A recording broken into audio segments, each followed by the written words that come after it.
আসসালামু আলাইকুম, সবাইকে স্বাগত জানাচ্ছি বিডি ভিউজের বিশেষ বুলেটিনে। আপনাদের সঙ্গে আছি আমি সুরভি দিবা। ইরানের ইসলামিক রেভলিউশনারি গার্ড কোরের Quds Force commander brigadier general Ismail Qaani বলেছেন, যুক্তরাষ্ট্র ইসরায়েল শেষ পর্যন্ত কোনো সাফল্য ছাড়াই অঞ্চল ছেড়ে যেতে বাধ্য হবে।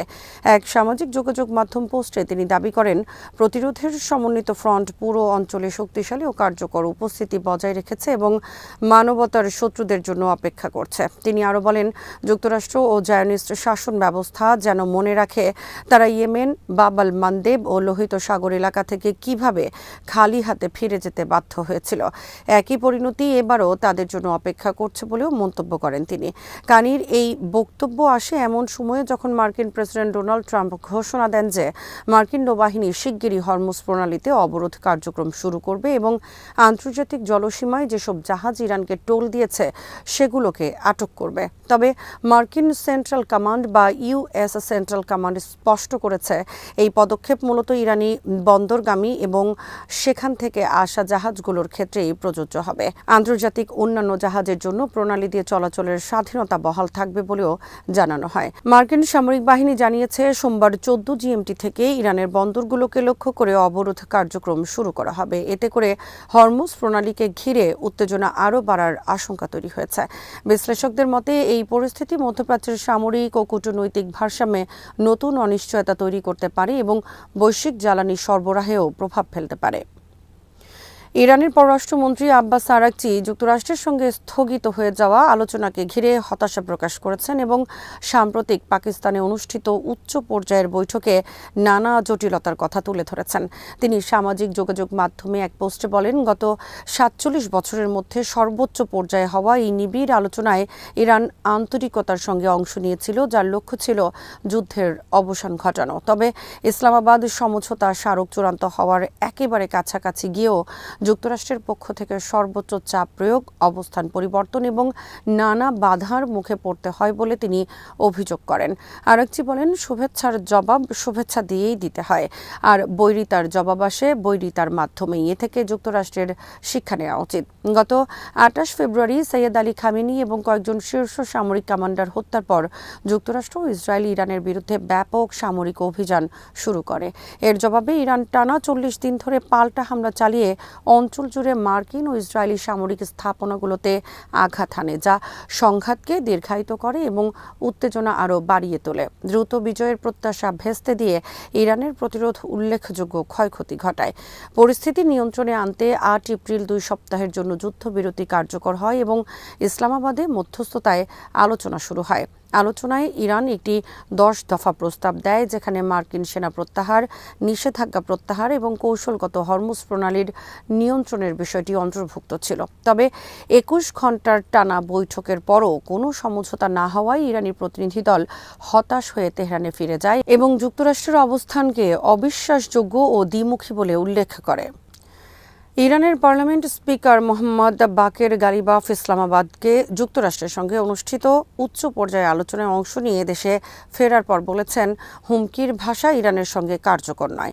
পাকিস্তানের মধ্যস্থতায় হওয়া এই গুরুত্বপূর্ণ বৈঠক শেষে তিনি জানান, ইরান অতীতের মতোই যে কোনো সামরিক, অর্থনৈতিক বা রাজনৈতিক চাপের মুখেও নতি স্বীকার করবে না।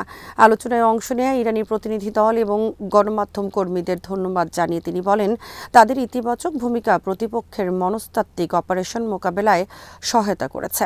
সম্প্রতি যুক্তরাষ্ট্রের প্রেসিডেন্ট ডোনাল্ড ট্রাম্পের মন্তব্যের জবাবে গালিবাফ সরাসরি বলেন, ইরান হুমকির মুখে মাথা নত করবে না এবং পরিস্থিতি অনুযায়ী প্রতিক্রিয়া জানাবে। তিনি বলেন, আপনি যদি যুদ্ধ বেছে নেন আমরা লড়াই করব, আর যদি যুক্তির পথে আসেন আমরা যুক্তিতেই সাড়া দেব।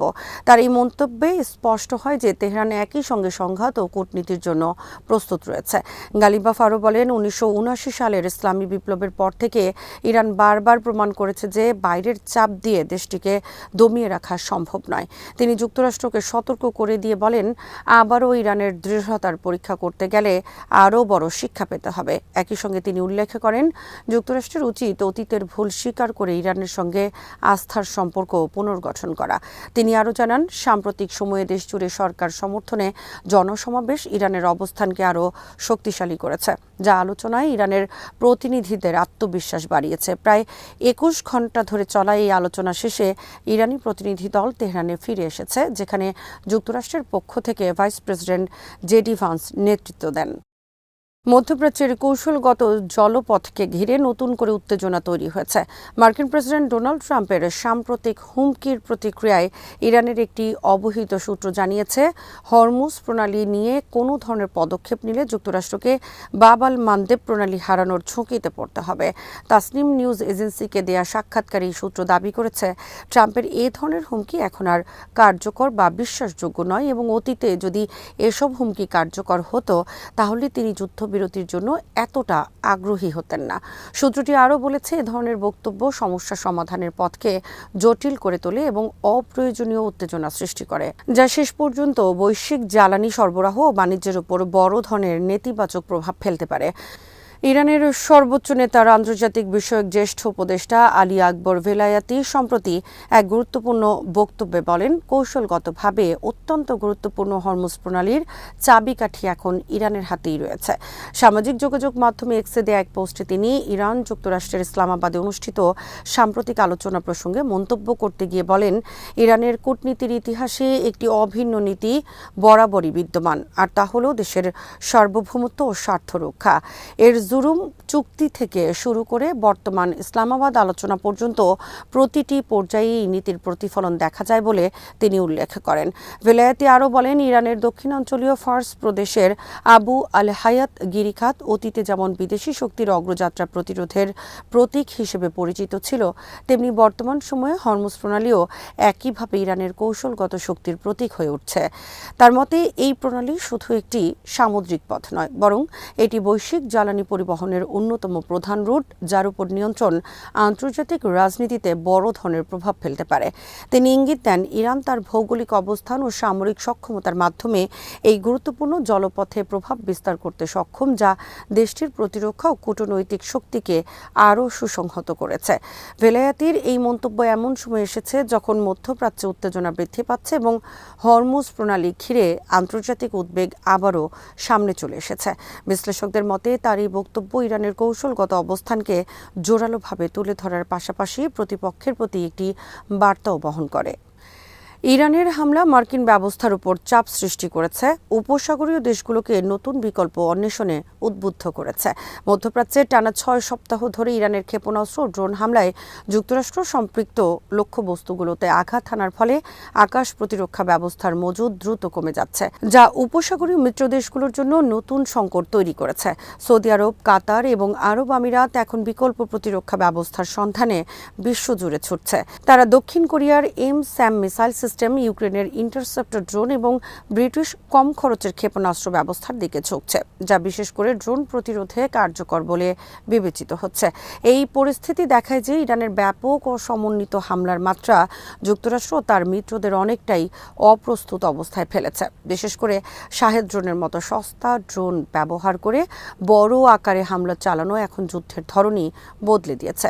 একই সঙ্গে এটি যুক্তরাষ্ট্রের অস্ত্র শিল্পের সীমাবদ্ধতাও প্রকাশ করছে, যেখানে প্যাট্রিয়ট মিসাইল সিস্টেমের মতো উন্নত প্রতিরক্ষা সরঞ্জামের সরবরাহ চাহিদার তুলনায় অনেক পিছিয়ে রয়েছে। অন্যদিকে যুক্তরাষ্ট্রের দীর্ঘসূত্রতা এবং সরবরাহ সংকটের কারণে উপসাগরীয় দেশগুলো বিকল্প অংশীদার খুঁজতে বাধ্য হচ্ছে।